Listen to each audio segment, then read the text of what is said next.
শ্রেণী বৈষম্যে ভুলে জনগণের রায় পেলে বিগত দিনের মতো বিএনপি গণমানুষের জন্যই কাজ করতে চায় বলে জানিয়েছেন দলটির চেয়ারম্যান তারেক রহমান। বিগত দিনে মানুষকে কেউ কষ্ট দিলে তার বিরুদ্ধে ব্যবস্থা নেওয়ার কথাও বলেন তিনি। রাজধানীতে নিজ নির্বাচনী এলাকার খালেদা জিয়ার জন্য আয়োজিত দোয়া মাহফিলে তারেক রহমান বলেন, মানুষের দোয়া, সমর্থন এবং সৃষ্টিকর্তা চাইলে সবকিছুই সফল করা সম্ভব। এ সময় তিনি করাইল বস্তির বাসিন্দাদের ভবিষ্যতে আবাসনের জন্য ফ্ল্যাট নির্মাণের আশ্বাস দেন। মাহবুবুর সৈকতের রিপোর্ট। বিএনপি চেয়ারপারসন ও প্রয়াত সাবেক প্রধানমন্ত্রী বেগম খালেদা জিয়ার রুহের মাগফিরাত কামনায় রাজধানীর মহাখালী টিএনটি মাঠে পবিত্র কুরআনখানি ও দোয়া অনুষ্ঠানের আয়োজন করে করাইলবাসী। স্থানীয় করাইল বস্তিতে বসবাসকারীরা সহ এলাকার সর্বস্তরের মানুষের অংশ নেয়া দোয়া অনুষ্ঠানে উপস্থিত হন বিএনপির চেয়ারম্যান জিয়াউর রহমান ও খালেদা জিয়ার জ্যেষ্ঠ পুত্র তারেক রহমান। দোয়া অনুষ্ঠানের পূর্বে জনতার উদ্দেশ্যে দেয়া বক্তব্যে বাবা মা ও মরহুম ভাইয়ের জন্য দোয়া চান তারেক রহমান। শহীদ রাষ্ট্রপতি জিয়াউর রহমানের জন্য, দেশনেত্রী বেগম খালেদা জিয়ার জন্য সহ আমাদের স্বাধীনতা যুদ্ধে যারা শহীদ হয়েছেন, আমাদের 24-এর আন্দোলনে যারা শহীদ হয়েছে, আহত হয়েছে, সহ বিভিন্ন সময় গণতন্ত্রের আন্দোলনে যারা শহীদ হয়েছে, কিছুদিন আগে এইখানে আগুন লেগে যারা ক্ষতিগ্রস্ত হয়েছেন, যারা মারা গিয়েছেন, সকলের জন্য ইনশাআল্লাহ আমরা হাত তুলে আল্লাহর দরবারে দোয়া করব। বিএনপি যেন আগামীতে দেশ পরিচালনার সুযোগ পায় সেই দোয়াও কামনা করেন দলের চেয়ারম্যান। আপনাদের জন্য আমরা যা করতে চাই সেই কাজগুলো যাতে আপনাদের জন্য আমরা করতে পারি, সেই জন্য হাত তুলে যাতে আল্লাহর দরবারে আজকে আমরা দোয়া করতে পারি। সরকার গঠনের সুযোগ পেলে বিগত দিনের মতো আগামীতেও কল্যাণমূলক পদক্ষেপ নেয়ার কথা জানান তারেক রহমান। এখানে বড় বড় আমরা পরিণতি চাই আল্লাহর রহমতে, এবং এইখানে যে মানুষগুলো থাকেন তাদের নাম রেজিস্ট্রি করে আমরা প্রত্যেকটি ছোট ছোট ফ্ল্যাগ করব এবং সেই ফ্ল্যাগগুলো তাদের নামে আমরা দিতে চাই। ফ্যাসিবাদী শাসন আমলে এবং আওয়ামী লীগ সরকার পালিয়ে যাবার পরেও যারা মানুষের উপর জুলুম করেছে তাদের বিরুদ্ধেও ব্যবস্থা নেয়ার কথা জানান বিএনপি চেয়ারপারসন। আপনাদের উপরে কেউ যদি কষ্ট দিয়ে থাকে, কেউ যদি অত্যাচার নির্যাতন করে থাকে, তাদের বিরুদ্ধে আমরা শাস্তিমূলক ব্যবস্থা গ্রহণ করতে পারবো। অনুষ্ঠান শেষে বেগম খালেদা জিয়ার রুহের মাগফিরাত কামনা করে দোয়া এবং মোনাজাত অনুষ্ঠিত হয়।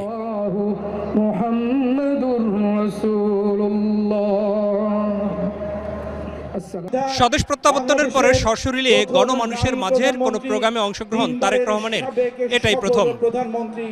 প্রয়াত সাবেক প্রধানমন্ত্রী এবং বিএনপির চেয়ারপারসন বেগম খালেদা জিয়ার জন্য তারেক রহমান চাইলেন দেশবাসীর দোয়া। নিজ নির্বাচনী এলাকার এ ধরনের কর্মসূচিতে অংশগ্রহণ আগামী জাতীয় নির্বাচনের জন্য তাৎপর্য বয়ে আনবে বলে মনে করেন অংশগ্রহণকারী সবাই। মাহবুব সৈকত, মাই টিভি, মহাখালী টিএনটি মাঠ, ঢাকা।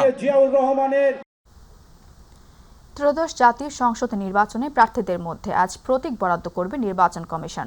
নিজ নিজ নির্বাচনী এলাকার রিটার্নিং কর্মকর্তার কার্যালয় থেকে প্রতীক বরাদ্দ নেবেন প্রার্থীরা।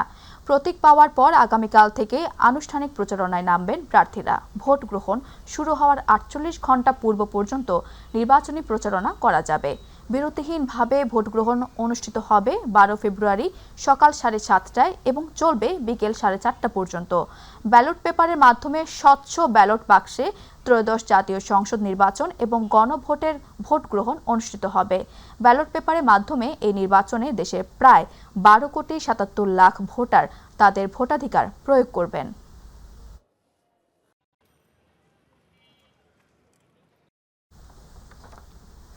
গণভবনে জুলাই গণ অভ্যুত্থান স্মৃতি জাদুঘরের চূড়ান্ত পর্যায়ের কাজের অগ্রগতি পরিদর্শন করেছেন প্রধান উপদেষ্টা ডক্টর মোহাম্মদ ইউনূস। মঙ্গলবার বিকেলে জাদুঘরে পৌঁছান এবং জাদুঘরে থাকা জুলাই গণ অভ্যুত্থানের পেছনের ইতিহাস ও শেখ হাসিনার 16 বছরের দুঃশাসনের চিত্রগুলো ঘুরে দেখেন। এ সময় প্রধান উপদেষ্টার সঙ্গে বিএনপি স্থায়ী কমিটির সদস্য সালাউদ্দিন আহমেদ, বাংলাদেশ জামায়াতে ইসলামীর আমির ডাক্তার শফিকুর রহমান এবং জাতীয় নাগরিক পার্টির আহ্বায়ক নাহিদ ইসলাম সহ অন্যান্যরা উপস্থিত ছিলেন। গুমের শিকার পরিবারগুলোর সংগঠন মায়ের ডাক এর সমন্বয়ক সানজিদা তুলি ও গুম থেকে ফেরত ভিকটিম ব্যারিস্টার মীর আহমেদ বিন কাসেম আরমান, জুলাই গণ অভ্যুত্থানে সম্মুখ সারিতে নেতৃত্ব দেয়া ছাত্র নেতা আসিফ মাহমুদ সজীব ভূঁইয়া ও হাসনাত আবদুল্লাহ এ সময় উপস্থিত ছিলেন।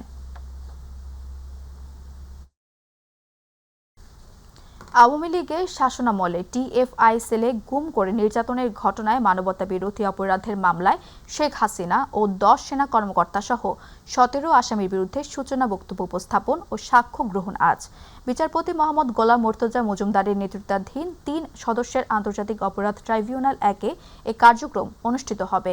এদিকে মানবতা বিরোধী অপরাধের মামলায় ক্ষমতাচ্যুত সাবেক প্রধানমন্ত্রী শেখ হাসিনার ছেলে সজীব ওয়াজেদ জয় ও সাবেক প্রতিমন্ত্রী জুনায়েদ আহমেদ পলকের বিরুদ্ধে আনুষ্ঠানিক অভিযোগ গঠনের বিষয়ে আদেশের দিন ধার্য করা হয়েছে আজ।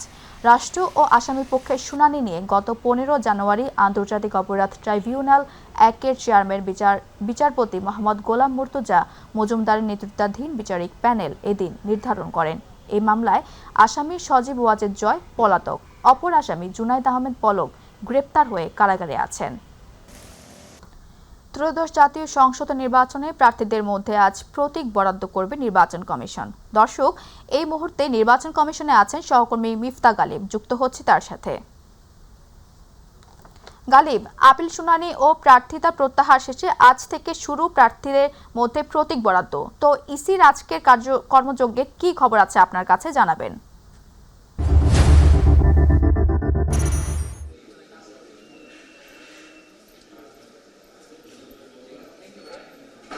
ধন্যবাদ মারিয়া। আমি আছি আগারগাঁও নির্বাচন কমিশন ভবনে। আপনি জানেন যে আজকে প্রতীক বরাদ্দের গতকালকে আসলে মূলত প্রার্থীতা প্রত্যাহারের 2 দিন শেষে আজকে মূলত প্রতীক বরাদ্দের 2 দিন। তো আমি যদি একটু বলতে চাই, কিছুক্ষণ আগে প্রধান নির্বাচন কমিশনার এম নাসিরউদ্দিন তিনি আসলে নির্বাচন কমিশনে এসেছেন।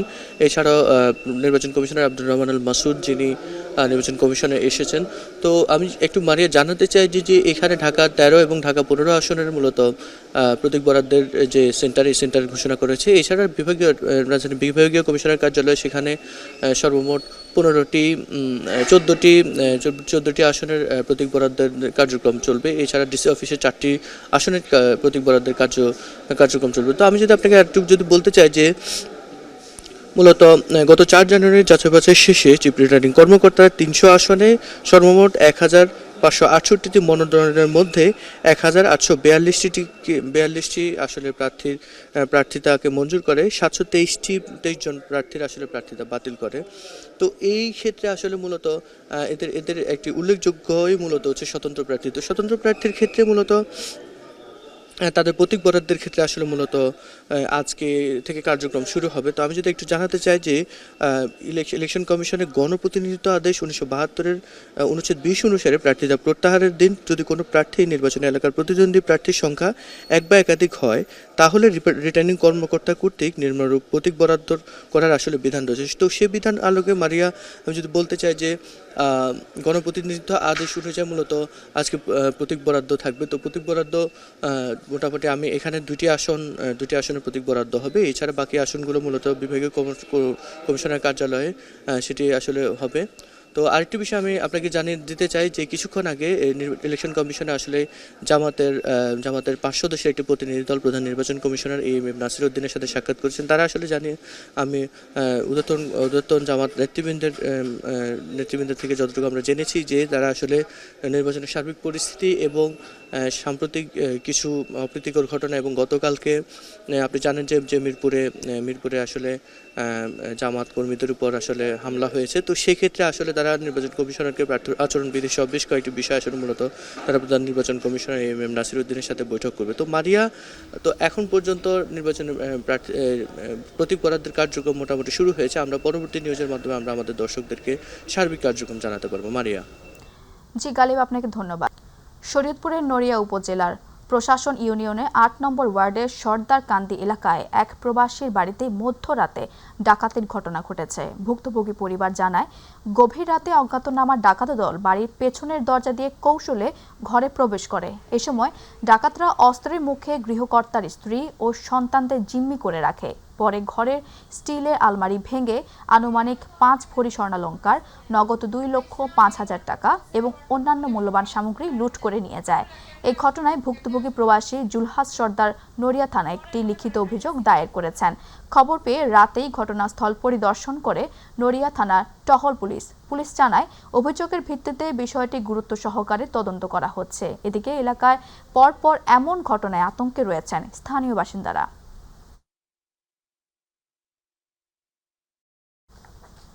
আসন্ন ত্রয়োদশ জাতীয় সংসদ নির্বাচনে ভোটাররা যেন নির্বিঘ্নে ও নিরাপদে ভোট কেন্দ্রে গিয়ে তাদের ভোটাধিকার প্রয়োগ করতে পারেন সেই লক্ষ্যে জেলা পুলিশ সহ প্রশাসন সর্বোচ্চ প্রস্তুতি নিয়ে কাজ করছে বলে জানিয়েছেন চাঁদপুর জেলা পুলিশ সুপার মোহাম্মদ রবিউল হাসান। তিনি মঙ্গলবার বিকেলে চাঁদপুরের মতলব উত্তর থানা প্রাঙ্গণে বিভিন্ন রাজনৈতিক দলের নেতৃবৃন্দ ও সুধী সমাজের সাথে মতবিনিময় সভায় প্রধান অতিথির বক্তব্যে তিনি এসব কথা বলেন। সভায় বিশেষ অতিথির বক্তব্য রাখেন সিনিয়র সহকারী পুলিশ সুপার জাবির হুসাইন নাসানি। মতলব উত্তর থানা অফিসার ইনচার্জ মোহাম্মদ কামরুল হাসানের সভাপতিত্বে আরও বক্তব্য রাখেন ওসি প্রদীপ মণ্ডল, চাঁদপুর জেলা বিএনপির সদস্য মোহাম্মদ আলমগীর সরকার সহ আরও অনেকে। বাংলাদেশের মানুষ একটা গৌরবান্বিত, ভাগ্যবান যে ডক্টর মোহাম্মদ ইউনূসের মতো একজন নোবেলজয়ী। রংপুরের পীরগাছা সরকারি কলেজ হলরুমে সাবেক প্রধানমন্ত্রী ও বিএনপির চেয়ারপারসন বেগম খালেদা জিয়ার স্মরণে স্মরণ সভা ও দোয়া মাহফিল অনুষ্ঠিত হয়েছে। মাহফিলে শহীদ প্রেসিডেন্ট জিয়াউর রহমান ও বেগম খালেদা জিয়ার রুহের মাগফিরাত কামনায় বিশেষ দোয়া করা হয়।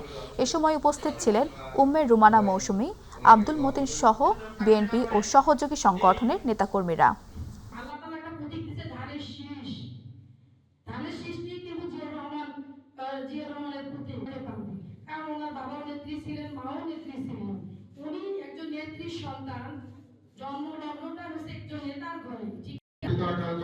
স্বাধীনতা সার্বভৌমত্ব এবং বিমান আমান রক্ষার জন্য আল্লাহ যে দল কাজ করছে আল্লাহ সর্বপুরুষ।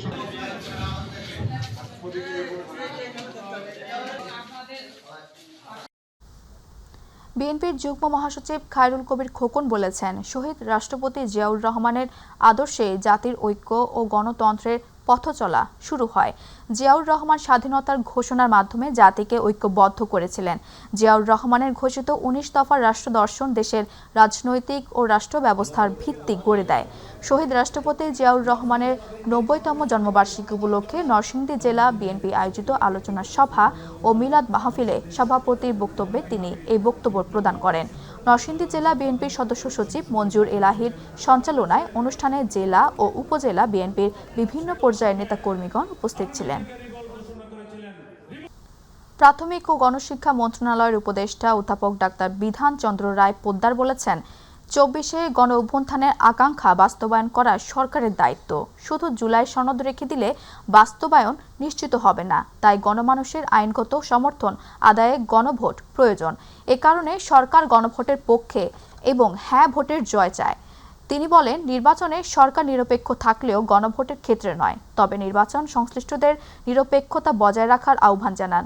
আজ বিকেলে নওগাঁ সদর উপজেলা পরিষদ মিলনায়তনে গণভোট বিষয়ে ভোটার সচেতনতা বৃদ্ধির মতবিনিময় সভায় তিনি এসব কথা বলেন। আমরা চাচ্ছি যে জুলাই গণ অভ্যুত্থানের আকাঙ্ক্ষাগুলো গণমানুষের দ্বারা সমর্থিত হোক, কারণ মানুষের আন্দোলনে তো এই জুলাই অভ্যুত্থান সম্ভব হয়েছে। সুতরাং মানুষের দ্বারাই আইনগতভাবে সমর্থিত হোক। সেই জন্যই আমরা একটা পক্ষ, আমরা চাচ্ছি যে হ্যাঁ ভোট জয়যুক্ত হোক। মাগুরা ও রাজবাড়ী জেলার সাংবাদিকদের নিয়ে প্রেস ইনস্টিটিউট বাংলাদেশ, পিআইবি ও তথ্য ও সম্প্রচার মন্ত্রণালয়ের যৌথ উদ্যোগে আয়োজিত ২ দিন ব্যাপী নির্বাচনকালীন সাংবাদিকতা প্রশিক্ষণ কর্মশালা শেষ হয়েছে। মঙ্গলবার দুপুরে মাগুরা প্রেস ক্লাবে সমাপনী অনুষ্ঠানে অংশগ্রহণকারী ৫১ জন সাংবাদিকের মাঝে সনদপত্র বিতরণ করা হয়। বক্তারা নির্বাচনকালে দায়িত্বশীল ও বস্তুনিষ্ঠ সাংবাদিকতার উপর গুরুত্ব দেন। জুলাই বিপ্লবের চেতনা বাস্তবায়নে আসন্ন গণভোটে হ্যাঁ ভোট দেওয়ার আহ্বান জানিয়েছেন অন্তর্বর্তী সরকারের উপদেষ্টা সৈয়দা রিজওয়ানা হাসান। মঙ্গলবার বিকেলে রাজবাড়ীতে এক মতবিনিময় সভায় তিনি সংস্কার, জবাবদিহিতা ও ক্ষমতার ভারসাম্যের গুরুত্ব তুলে ধরেন। এ সময় গণভোট উপলক্ষে র্যালি ও ভোটার গাড়ির কার্যক্রম পরিদর্শন করা হয়। জেলা প্রশাসক সুলতানা আক্তারের সভাপতিত্বে তথ্য ও সম্প্রচার মন্ত্রণালয়ের সচিব মাহবুবা ফারজানা এবং রাজবাড়ী পুলিশ সুপার মোহাম্মদ মঞ্জুর মোর্শেদ সহ অন্যান্যরা উপস্থিত ছিলেন। জুলাই অভ্যুত্থানের যে চেতনা ছিল, যে স্বপ্ন ছিল, পরিবর্তনের যে আকাঙ্ক্ষা ছিল, সেটার ভিত্তি আমরা স্থাপন করে দিতে পারব। সুতরাং সকলের প্রতি আহ্বান থাকবে, গণভোটে অংশ নিন, দেশকে ইতিবাচকভাবে পরিবর্তনের যে সুযোগ পাওয়া গেছে সেই সুযোগের সদ্ব্যবহার করুন, সংস্কারের পক্ষে, পরিবর্তনের পক্ষে, জুলাই শহীদদের প্রতি সম্মান দেখিয়ে গণভোটে হ্যাঁতে সিল দিন। বিএনপির সাবেক চেয়ারপারসন ও সাবেক প্রধানমন্ত্রী বেগম খালেদা জিয়ার রুহের মাগফিরাত কামনায় সিলেটে পশ্চিম জাফলং ইউনিয়নের দোয়া ও মিলাদ মাহফিল অনুষ্ঠিত হয়েছে। মঙ্গলবার প্যানেলে সদস্য কামাল আহমেদ ও কিবরিয়া আহমেদ জাম্বিয়ার উদ্যোগে মাতুরতল, উত্তর লাবু ও আমবাড়ি গ্রামে এ আয়োজন করা হয়। এতে প্রধান অতিথি ছিলেন সিলেট ৪ আসনের বিএনপি মনোনীত প্রার্থী আরিফুল হক চৌধুরীর সহধর্মিণী শ্যামা হক চৌধুরী। পাশাপাশি তিনি আরিফুল হক চৌধুরীর পক্ষে বিভিন্ন এলাকায় উঠান বৈঠকে অংশ নেন। চট্টগ্রামের সীতাকুণ্ড থানাধীন ১০ নম্বর জঙ্গল সলিমপুর ছিন্নমূল ১ নম্বর ওয়ার্ডের বিএনপির দলীয় কার্যালয় উদ্বোধনকে কেন্দ্র করে সন্ত্রাসী হামলা ও ভাঙচুরের ঘটনায় প্রতিবাদ জানিয়েছে স্থানীয় জনসাধারণ। গতকাল বিকেলে এই ঘটনায় জড়িতদের গ্রেপ্তারের দাবিতে মানববন্ধন কর্মসূচি পালন করা হয়। মানববন্ধনে অংশ নেয়া ছিন্নমূল সংগ্রাম পরিষদের সভা নুরুল হক ভান্ডারী এবং জিয়া প্রজন্ম দলের নেতা ফারুক সন্ত্রাসীদের বিরুদ্ধে বক্তব্য রাখেন। এলাকাবাসী অভিযোগ করেন, পরিকল্পিতভাবে দলীয় কার্যালয়ে হামলা চালিয়ে ভাঙচুর করা হয়েছে, যা এলাকায় আতঙ্ক সৃষ্টি করেছে। বক্তারা দ্রুত হামলাকারীদের শনাক্ত করে আইনের আওতায় আনার জন্য প্রশাসনের প্রতি জোর দাবি জানান। পটুয়াখালীর বাউফল পৌর শহরের সরকারি আশ্রয় কেন্দ্রে মানবতার জীবন যাপনকারী একই পরিবারের ৩ জন প্রতিবন্ধী নারীকে খাদ্য সহায়তা দিয়েছে উপজেলা প্রশাসন। বিকেলে উপজেলা নির্বাহী অফিসার সালেহ আহমেদ আশ্রয় কেন্দ্রে বসতরত নারীদের কাছে এই খাদ্য সহায়তা তুলে দেন। এ সময় তিনি 2 বস্তা চাল, সাথে তেল, লবণ, ডাল সহ বিভিন্ন ধরনের খাদ্য সামগ্রী প্রদান করেন। বিতরণ শেষে ইউএনও সালেহ আহমেদ তাদের আশ্বাস করে বলেন, বাউফল উপজেলা প্রশাসন সর্বোচ্চ সহযোগিতা প্রদানের জন্য আপনাদের পাশে রয়েছে। যশোরে আধিপত্য বিস্তারকে কেন্দ্র করে রক্তক্ষয়ী সংঘর্ষে উভয় পক্ষের 2 জন নিহত হয়েছেন। কুপিয়ে আহত রফিকুল ইসলাম ঢাকায় নেয়ার পথে মারা যান। এর আগে হামলার অভিযোগে পলাশ নামে এক যুবককে গণপিটুনিতে হত্যা করা হয়। ঘটনায় এলাকায় উত্তেজনা বিরাজ করছে। পরিস্থিতি নিয়ন্ত্রণে অতিরিক্ত পুলিশ মোতায়েন ও অভিযুক্তদের গ্রেপ্তারের অভিযান চলছে। চট্টগ্রামে আল্লামা সালেহ জহুর ওয়াজেদি এর ৯ম ওফাত দিবস উপলক্ষে দস্তারবন্দি ও ওরস মাহফিল অনুষ্ঠিত হয়েছে। গতরাতে নগরীর ৫ লাইন ওয়াজেদিয়াস্ত মাজার প্রাঙ্গণে শাহ আমানত হিফজা খানায় হিফজ উত্তীর্ণ ছাত্রদের দস্তারবন্দি অনুষ্ঠান আয়োজন করা হয়। মাওলানা ইয়াসিন মাহমুদ সিদ্দিকীর সভাপতিত্বে এতে অতিথি হিসেবে উপস্থিত ছিলেন আহলে সুন্নাত ওয়াল জামায়াতের চেয়ারম্যান আল্লামা কাজী মঈনুদ্দিন আশরাফি সহ দেশ বরেণ্য ওমালা মাশায়েখ। অনুষ্ঠানে খতমে কুরআন, খতমে বুখারী, মিলাদ কিরাত, কিয়াম ও মুনাজাতের মাধ্যমে মাহফিলের সমাপ্তি হয়।